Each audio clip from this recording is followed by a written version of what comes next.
Okay. Okay, welcome to Rick's Corner. I've got John Hart back. I just got back from lunch and I had a good high protein meal of lox, cream cheese, and a bagel. Oh, wow. It's a little fishy. Yeah, it was. That's good. Yeah. It's like, no, it doesn't smell. No, it's not bad at all. I'm only playing with you. I'm only playing with you. I was telling somebody the other day I used to drink like 3 quarts of milk a day just to get big back in the day. Right. And then after quite a while, my mom said, "You got to stop doing this." She says, "My breasts are getting really sore."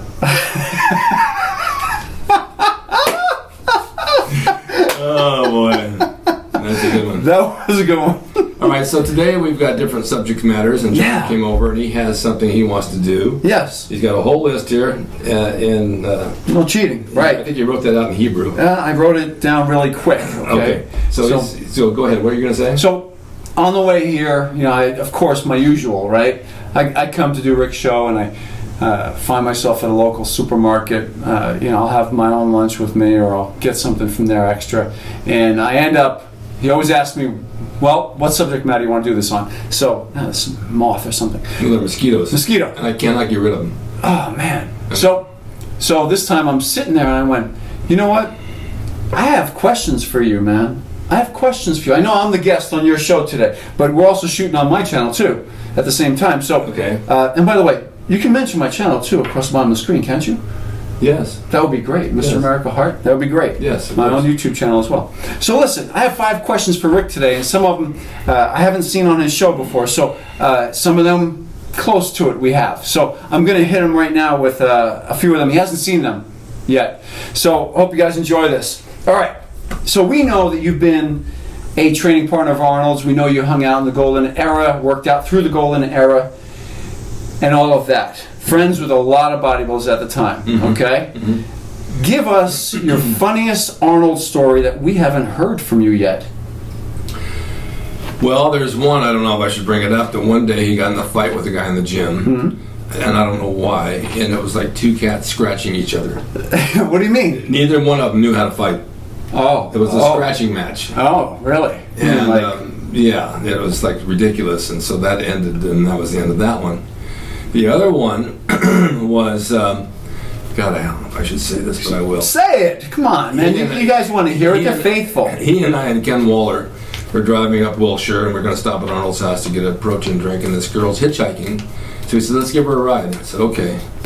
So we pull over and pick her up, and we got to stop off at the apartment first and go upstairs to his place, and she's sitting on the couch reading a magazine. And I went into the kitchen and made myself a protein drink, and Arnold and Ken come out of the bathroom or the bedroom naked, standing right in front of her with everything hanging out, and they said, like, "So, what do you think?" And she looked at her and looked at them and looked at her, and she got, "Oh my God," and she got up and ran out.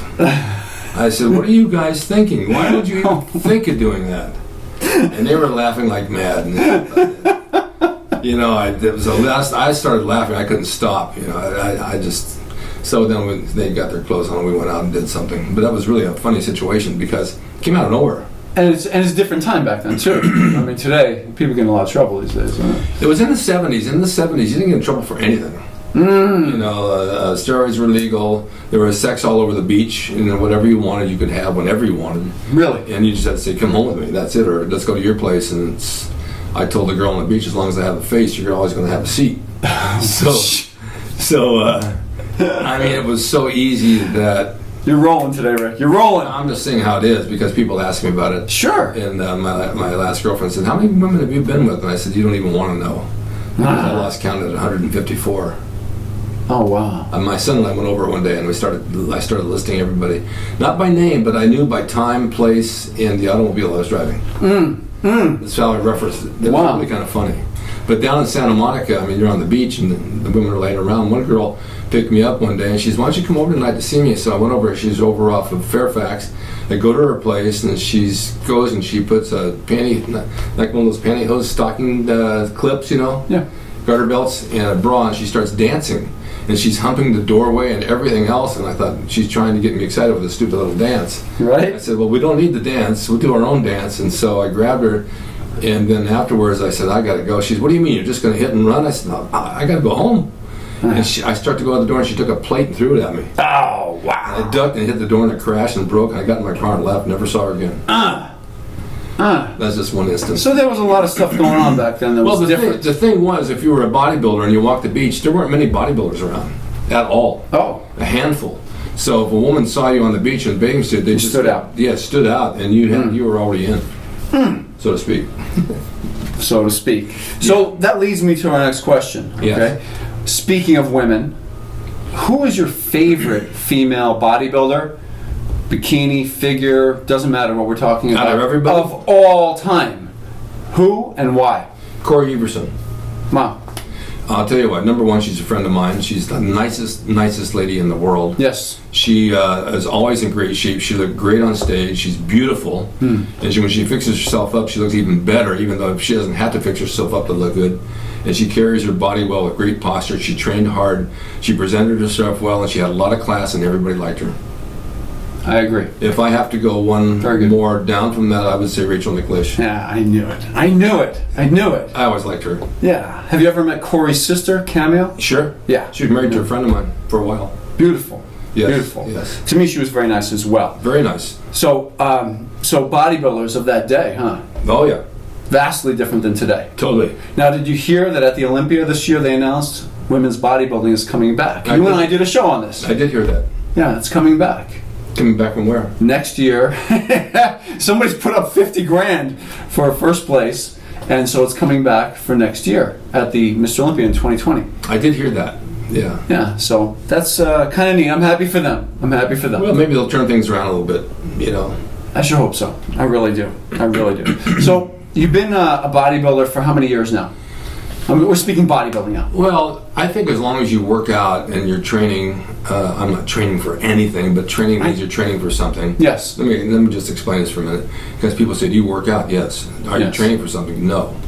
I was training for something years ago. I was training for wrestling, and I did some bodybuilding shows.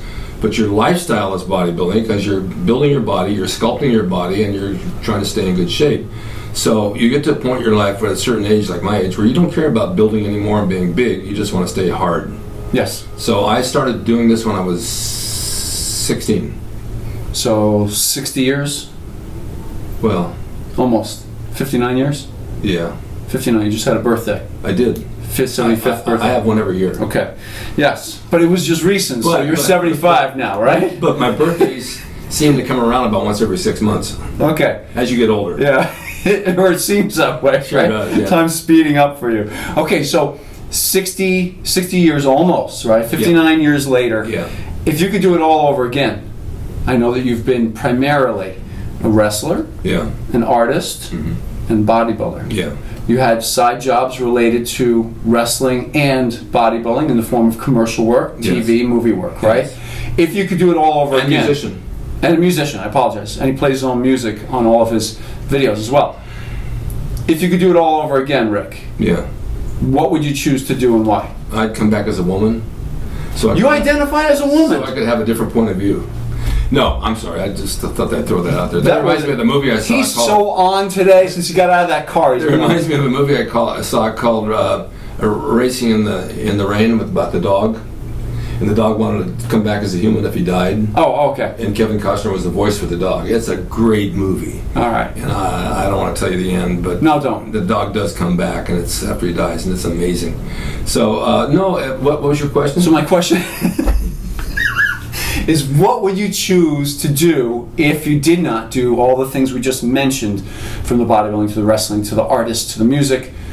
Well, what I choose What would to you do- choose to do and why? Well, I wouldn't listen to my mom because she wanted me to be a doctor or a lawyer. Okay. No matter what I did, oh, you'd make a great doctor, you'd make a great lawyer, you'd make a great this, you'd make a great that. I said, Mom, she had a lot of faith in me. There's nothing you can't do. I said, no, you're right, but I don't want to go to school forever to become a doctor. Great mom. And a lawyer, they're a dime a dozen. They're chasing ambulances all day long for $1. And so what I want to do is exactly what I did. And if I had to go back and do it all over again, I would do the same thing exactly how I did it. Wow. So Because- nothing different. You wouldn't change a thing. No, because everything I did had a great end result.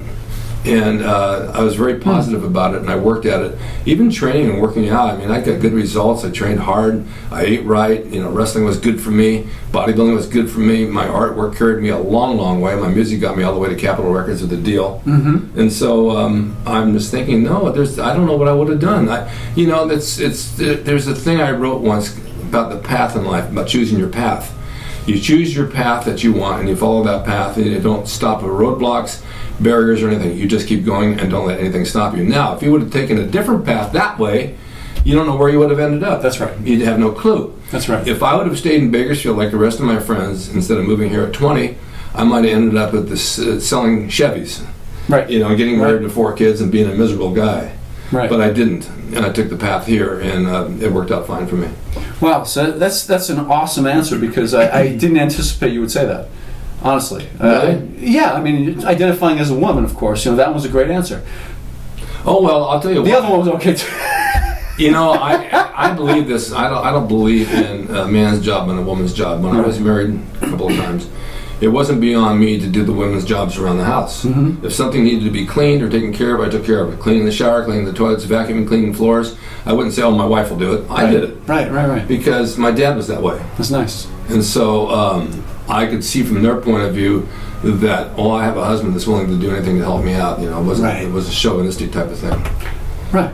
Okay, well, look, good answers. Those are really good. So, now I know you've helped out a lot of people. Online, you've helped them in person in the gym. Yeah. So, if you were to take a beginner, you have a young man come up to you. Yeah.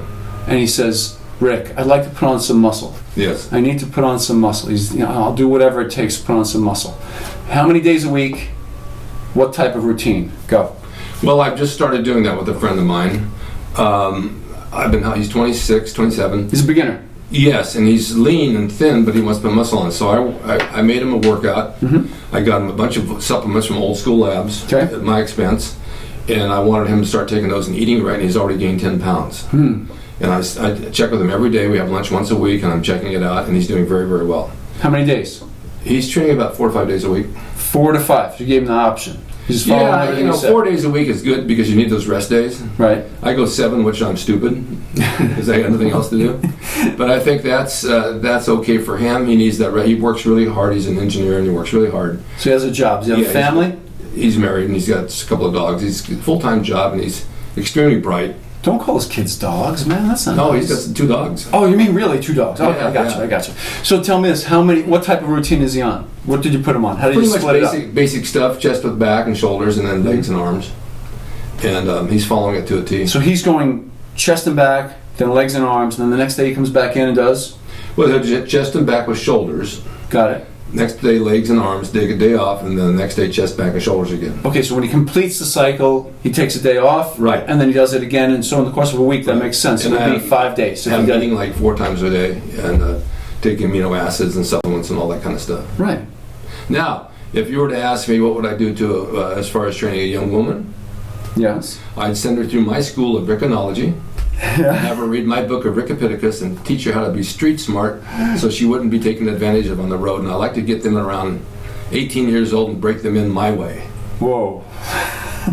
Works every time. But you got to keep them from falling in love with you. Wow. And that's the hardest thing to do. Wow. There's not enough room in my heart for all of them anymore. Too many have taken a piece of it and ran. Oh, wow. So there's an answer right there. Yeah, wow. I have a little bit left for the next one, whoever she may be. But see, he's not bitter. That's the cool thing here. You're not a bitter person at all. No, I'm friends with all my exes and my ex-wives. I'm friends with everybody. They want me for something, need me, I'm there for them in a minute. Yeah, he speaks very highly of everybody. Yeah, there's no reason to not care about somebody you've been with because you cared about them. Right. And nobody was ever wrong to me or mean to me or disrespected me. It just didn't work out. Right. Sometimes you're not on the same wavelength and sometimes on the same path. And women have a tendency, and every guy knows this, to change you. Right. You're with them, they're attracted to you for who you are. Oh, I'm so proud of you with all your accomplishments, but if you just would do this now and maybe talk this way and wear this when we go out, it's like, wait a minute. You like me for me and who I am. If I become that guy over there, I'm not me anymore, and then you won't like me anymore. Right? Yes. So when it gets down to that, it's when I bail. Very good. But you're still nice to them if they do come back. Oh, sure. Yeah. Okay, so getting back to your bodybuilding roots now, okay? I actually have a part A and a part B to this question, okay? So this sounds like my Medicare card, A and B. Yeah, I know. So now we're moving into, they kind of go together, but as a bodybuilder, just quick answer on this one. What's been over the years your favorite protein source? Not what it is now because you're at a different stage in your life, but what has it been through the majority of the last 59 years? Estrogen? Protein source. No, estrogen. My protein source, I think one of the best things is eggs. Okay, whole eggs or whites? I don't eat half the egg, so it's not the whole egg. Red meat, turkey. So red meat and whole eggs. Cottage cheese. Okay. Fish and chicken. And then you get sick of it. And you had no allergies to any of those? No. So you mixed them up pretty well each day? Yes, no allergies. You rotated them in and out over the course of weeks? Yes, I did. Okay, so as a bodybuilder over the years, I know I've asked you in a different interview that I did of you on your show. I interviewed him on another show. But on a different one, I asked you, what was your favorite workout of all time? But this time I'm asking you specifically, what was your favorite routine? Not one single workout that you did, but your favorite routine, split, or how many days a week? All right, I'll go back. Of all time now. I'm saying that you, if you could go back, forget about your age, forget about any of that stuff. If you could do this one forever, and you had the best time doing it, what would it be? No consequences whatsoever. Well, it's kind of close now even. I don't go heavy like I used to, but doing the chest and back together and doing opposing muscle groups, for example, doing bench presses, superset with chins, because it so happened back in the Golds they had a chin-up bar here and a bench press rack here. So I would do a set, I'd do a set of chins, do another set of benches, set of chins until you got a pretty good pump. Yeah. And then I go to inclines with dumbbells and do them supersetted with seated lat pulls. Mm-hmm. Side flies with dumbbells, supersetted with straight arm pull downs for the back. Right. And it worked really well. So opposing body parts. So the same thing would go like with your legs. Would you superset quads and hamstrings? Yes. Like extension leg curl? Yes. Bicep, tricep. Bicep, tricep. You do a set of curls, a set of tricep push downs. So how would you split that up into 3 different workouts and then cycle through the 3? Like chest, back, shoulders, arms, legs? Yes, just like I said before. I would find sometimes different exercises, like after doing curls and tricep pushdowns, I would do alternates with one arm kickbacks, or maybe behind the head if I could lift my arm up, which I can't now because my shoulder's bad. But some of those things you can't do anymore because of injuries. But that was the best workout. And then the shoulder workout back then was the dumbbell presses that Arnold used to do, where we twist them, we go up the rack from, I think, 25s to 80s. Right, I remember. Back down to 25s again, and the same thing with lateral standing. Right. Now, it's good for a short period of time, but it wears you down, so you can do seated Smith machine presses, superset with standing laterals, or standing dumbbell seated superset with standing laterals, and you still get the same sort of effect on the deltoids. Right. And then after that, you do one more exercise, bent over lateral raises with dumbbells. Abs and calves? Abs, I did every day 100 reps. Calves, I did every day for 5 sets. Wow. Favorite calf exercise? Donkey calf. Absolutely! Absolutely! And you know what? People laugh today. That's gay, sitting on somebody's back. No, it's not. No, it's not. This is what we did back then. And if you look back at the days of the Golden Era of Arnold and Zabo and Franco and Eddie and all, we all did donkey calf raises. You all had great calves. Yeah, you put a block, you lean on a bench, and somebody sits on your back, and you just knock those calves out. Then you put 2 guys on there, and you knock them out as far as they can, and one guy jumps off, you finish with one guy. That's one of the best exercises you'll ever do, for your calves. Just generally speaking, I meant that comment as I'm looking at a picture over here on the wall, that black and white of you and the boys, right? Yeah. You all, across the bottom of the picture, can I grab it? Can I take it off the wall? No. So across is an old picture of himself, Franco, Arnold, Dave Draper. Who else is in that picture? I can post that on here, so that's not a big That's deal. it. Kenny Wall is in there too. Yeah. Every one of them looking across the bottom half of the picture, from the knee down, every one of them has calves. You all did donkey calf We all races. did donkey calf races. Yeah. Everybody did. There was a standing calf machine. I don't think there was a seated, so we did the donkeys. There might have been a seated. Seated's okay, but donkeys directly right on the calf. Today, people don't do this. And there's no stress. Yeah, Well, they have a machine in the gym for donkey calves, and it's okay. Yeah. But it's not the same. That's it. Well, Rick, it was a pleasure having you on Mr. America Heart today. Let me tell you. You have something you want to add? Yeah. Aside from all that, yes, the diet back then was really clean. Yeah. You know, I had a little hibachi. I'd make 2 burger patties every night with cheese on them and a salad and some cottage cheese. Right. In the morning, I would have a hamburger press. It's called a presto burger. And I make a hamburger patty with eggs. And then lunch could be an omelet or a burger patty and cottage cheese, and then a protein drink in the middle of the afternoon. And that diet really worked. Right. there was very, very little to no carbs, and you didn't really need them. I remember you were telling me. And if I went to my mom's house on the weekend for dinner, of course, she'd make all kinds of stuff, and I said, Mom, I can't eat that. Oh, well, I made it with non-fat milk. I made it like this. And I said, I can't eat that. And you have to. And you have to. Of course, with dessert. Yeah, with and you'd be sick.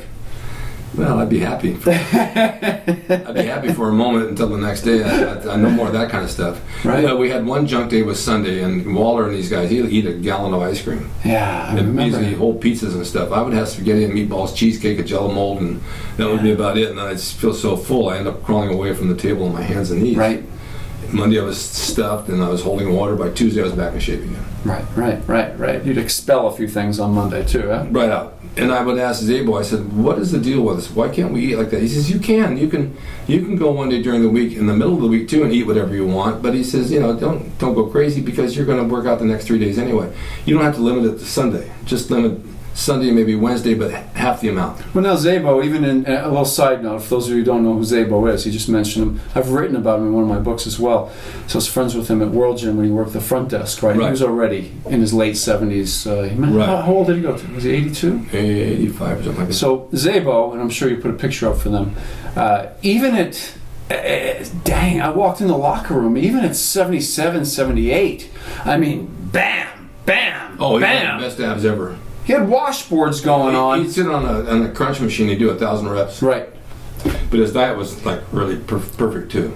And that was my question. Did he eat clean? Did he go through periods? Like he said, when competitions were over with, he would bring his weight down. He would actually lose weight. Yeah. And then grow throughout the season when he would start training for shows. Kinda. He was Joe Gold's best friend. Mm-hmm. He ran the gym, and Joe liked him, so Joe bought him a barber's chair because it reclined to sit at the front desk and he could lay back and take a nap. Zabo liked to sleep. And he did. Even when I was there. Dark glasses on, he'd go back and fall asleep. Yeah. Somebody would come in the gym and want to buy a membership. He said, don't bother me, can't you see I'm sleeping? And that was his line straight through to the end. I'd walk in the gym and he'd say, look at me, hey Rick, I said, what? He says, what's it all mean anyway? I said, I don't know. He says, it doesn't mean anything. Yeah. But I learned a lot from these guys. These guys were really old school bodybuilders, from the 50s, and they knew a lot of stuff. It wasn't all about drugs, it was about lifestyle. Right.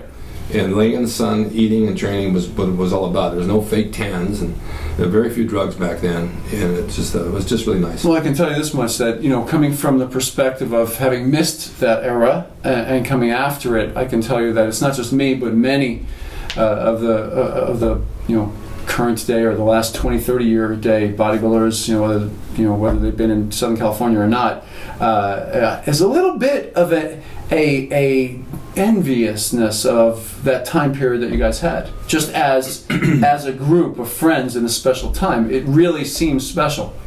There's a lot of that. I get a lot of messages and comments and emails from people saying, God, I wished I would have lived then. I wished I would have lived then. I did, and I wished I could go back.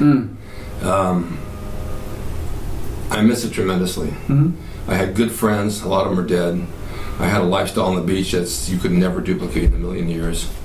The weather, the sand, the ocean, and the wind, and it was like heaven. And I lived right on the beach. And I had a 2-bedroom, 2-bath, and a sun deck for $165 a month. Wow. And right across the street from me on Main was the World Gym. Right. So I could walk over there. And Gold's was just a mile down. But, that's just the perfect situation. Beautiful. And I kind of fell into it, just moving from Bakersfield. I started at Bill Pearl's gym, and then I went to Gold's and moved over there and met Arnold and all the guys. I said, okay, I'm going to move over here. And I remember through the years, my mom stayed in Bakersfield for about the following 6-7 years, and she said to me, now I have to ask you a question, because my father had passed away. She says, how does a kid from Bakersfield like you go to LA, meet so many people, get into magazines, get into commercials, get into movies, without knowing anybody? I said, Mom, I don't know. It just happened that way. Yeah. She was so proud of me. Generally people like you, okay? Generally. Why not? I don't see why not. Okay. But she was proud of me, and she said, you just did everything yourself, didn't you? I said, yeah, but she says, every time you tell me you're going to do something, you do it. You don't procrastinate. I said, I love you, Mom, but you're a procrastinator, and that's one thing I learned not to do. We learn a lot of things not to do from our parents. If you put something off and you put it off, you'll keep putting it off, it'll never get done. Right. If you want to do something, you just go and you start it and you do it and you complete it, because you can put it off forever. I make a list every day of all the things I want to do, and I do them all. If I made a list of one thing for that day, I would never get it done. I'd put it off till the next day. Wow. like getting my car washed. So the thing is that figure what you want to do in life, do it to your best ability, be happy, treat people fair, be nice to them, because you never know when you're going to see them at another point in life where you're going to need them. And don't burn bridges. Don't burn bridges. Live an honest life and just keep a smile on your face. If you walk around with a smile on your face, you can never be sad or mad. That's how. That's pretty good. It's pretty good. Well, this has turned into way more than just 5 questions and answers, Rick. Again, I want to thank you for having me come on by today, because this is kind of fun. I'll tell you, as a tribute to my mother, I was just telling my friend on the phone, I went and got a tattoo on my butt. I got an M on both cheek, and when I bend over, it says Mom. He's been full of these from the moment we started today. That's just one of those days, brother. I just don't know when to let up. All right, brother. That's it. Thanks for having me, man, on the show. I appreciate it. Thanks for letting me ask you the questions. I was curious myself. I hope you guys enjoyed it as well here on Rick's Corner. That's it. The man, the myth, the legend. And here I sit. Rick Drasin. That's it. Thank you. Here I sit. Okay, thank you guys. See you next time on Rick's Corner. Hey everybody, I just wanted to introduce you to my new clothing line, Gym Bums of California. It's at YeahIWorkout.com, YIWO.com. I have this and 2 other designs, plus shorts, tank tops, there's hoodies, there's all kinds of stuff. These are my designs from the 1980s that we brought back, a whole new Rick Racing collection. Go to YIWO.com, order through it, you can order direct. They're all brand new with my signature, and you'll love them. Thank you. Hope you enjoyed the video brought to you by Old School Labs. Use my discount code DRASIN12 on the link below at oldschoollabs.com. Hey everyone, now you can have the Gold's Gym logo drawn by me, the artist Rick Drasin, personalized and made out to you and signed by me to frame and put on your gym wall or wherever you see fit to do so. It's a piece of bodybuilding history. It will never be duplicated again. It's the largest selling icon t-shirt logo in the world, and I'm the guy that drew it, and I will draw it for you. Just go to my website, rickdrasin.com, and order there. You can pay through PayPal, and it'll be sent out right away. And be sure to watch Rick's Corner for all the videos on bodybuilding, nutrition, fitness, pro wrestling, and anything that suits your interest as far as getting physically fit and being the best you can be from the golden era of bodybuilding.